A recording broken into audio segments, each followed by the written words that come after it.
Super six का episode एक प्रतिष्ठित पोर्न स्टार रोक्को सिफरेदी के एक चमकदार रेड कारपेट कार्यक्रम में पहुंचने के साथ शुरू होता है। सैकड़ों प्रशंसक उनकी एक झलक पाने के लिए उत्सुक रहते हैं। कुछ तो प्रसिद्ध रोक्को सिफरेदी के साथ सेल्फी के लिए कुछ भी करने को तैयार रहते हैं। पेरिस पोर्न कॉन्वेंशन में जब रोक्को से जीवन और पोर्न के बीच की बाधाओं को तोड़ने के बारे में पूछा गया तो उसने अपनी सेवानिवृत्ति की घोषणा करके सभी को चौंका दिया। उनका निर्णय कई लोगों को आश्चर्यचकित कर देता है कि वह उस सुपर सफल करियर को क्यों छोड़ देंगे जहां वह लाखों कमाते हैं। लेकिन इससे पहले कि हम इसमें गहराई से उतरें, आइए रोक्को के बचपन की यात्रा करें और जानें कि उसने सबसे पहले यह रास्ता क्यों चुना। रोक्को अपने बचपन को बड़े चाव से याद करता है जब एक दिन उसकी नज़र एक पोर्न पत्रिका पर पड़ी जिसमें एक सुपर हीरो था जिसकी महाशक्ति महिलाओं को आनंदित करना था। उस क्षण से रोक्को नायक की तरह बनने के विचार से मोहित हो गया जो किसी अन्य पुरुष की तरह महिलाओं को आनंद दे सकता है। रोक्को का भाई टॉमी काफी आकर्षक था। उसने ब्लॉक की सबसे हॉट लड़की के साथ डेटिंग की और कई अन्य लड़कियों, कुंवारी और विवाहित दोनों का ध्यान आकर्षित किया। रोक्को का पारिवारिक जीवन आदर्श से बहुत दूर था।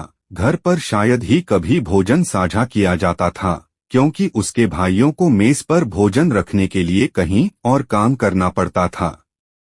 हालांकि चीजें तब और खराब हो गईं जब टॉमी ने अपने भाइयों के कार्यों के कारण एक बाहरी व्यक्ति की तरह महसूस करते हुए परिवार से नाता तोड़ने का फैसला किया। त्रासदी फिर से हुई जब रोक्को के विकलांग भाई क्लाउडियो की मस्तिष्क की चोटों के कारण मृत्यु हो गई। इसी अंधकारमय समय के दौरान रोक्को की नज़र उस सुपर सिक्स कॉमिक पर पड़ी जिसने उसका जीवन बदल दिया। जब टॉमी वापस लौटा तो उसने रोक्को को एक मूल्यवान सबक दिया। उन्हें अमीर बनने की जरूरत थी और ऐसा करने का तरीका दुनिया की सबसे खूबसूरत महिला को खुश करना था।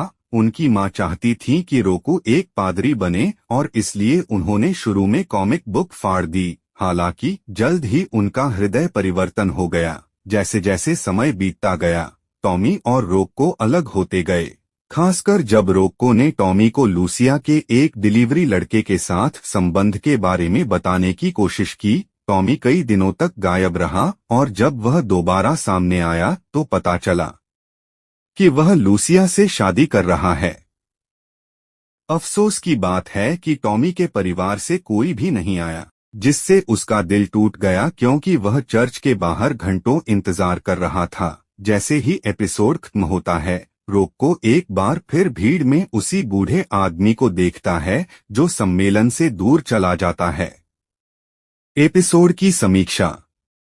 यदि आप नहीं जानते हैं तो यह श्रृंखला रोक्को सिफरेदी की वास्तविक जीवन की कहानी से प्रेरित है जो उद्योग में सबसे प्रतिष्ठित और मांग वाले वयस्क सितारों में से एक है। एपिसोड 1 न केवल उनकी प्रसिद्धि में वृद्धि को दर्शाता है बल्कि हमें उनके उथल-पुथल भरे बचपन की एक झलक भी देता है जो धमकाने, आत्मसंदेह, किसी प्रियजन को खोने का दुहक और वित्तीय संघर्षों से भरा हुआ है।